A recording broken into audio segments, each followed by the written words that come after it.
श्रीहरि प्रिय दर्शकों, इस साल 23 नवंबर 2023 को देवउठनी एकादशी है।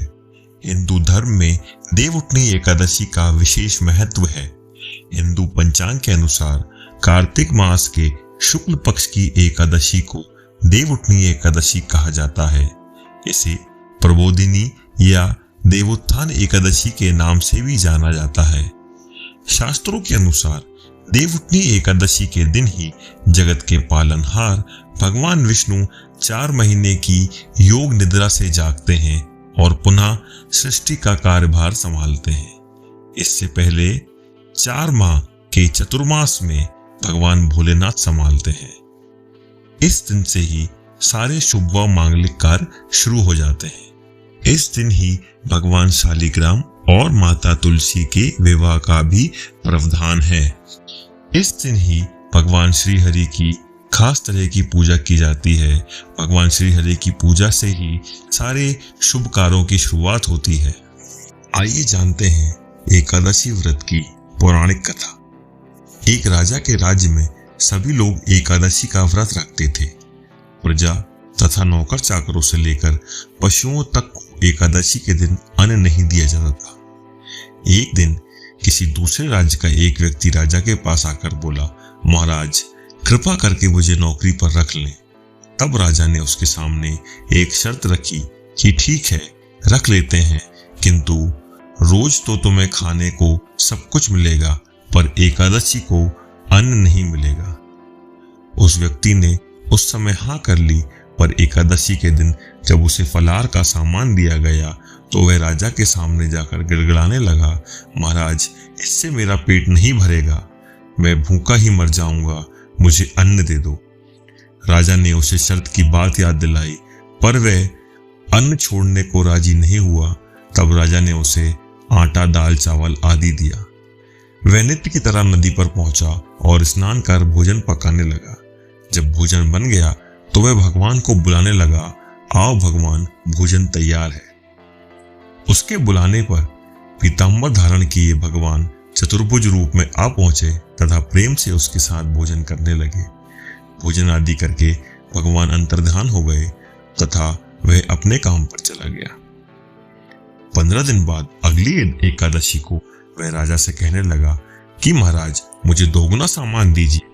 उस दिन तो मैं भूखा ही रह गया। राजा ने कारण पूछा तो उसने बताया कि हमारे साथ भगवान भी खाते हैं, इसलिए हम दोनों के लिए ये सामान पूरा नहीं होता।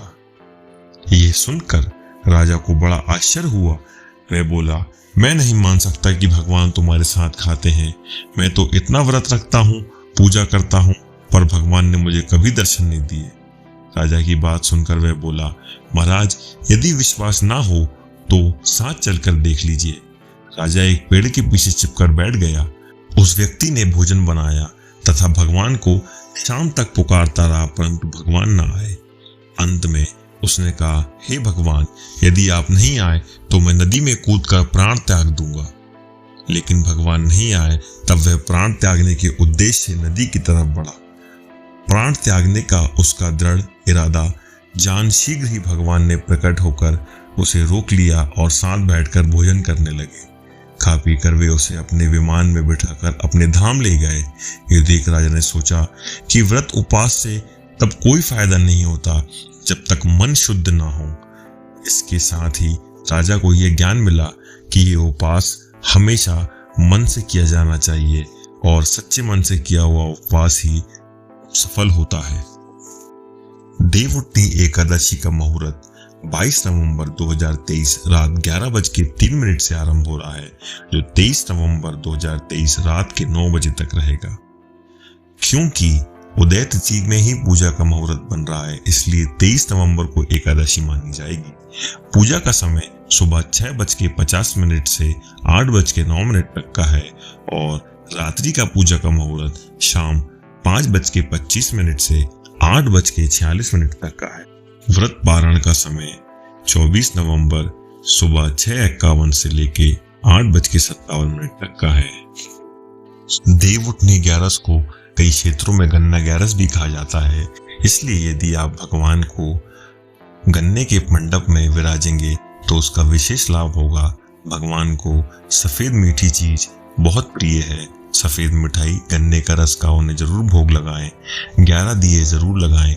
इन 11 दियों को अलग अलग स्थान पे जरूर जलाएं। भगवान श्री हरि के कई बीज मंत्र हैं। ओम नमो भगवते वासुदेवाय, ओम नमो भगवते वासुदेवाय के मंत्र का यथाशक्ति जाप करें।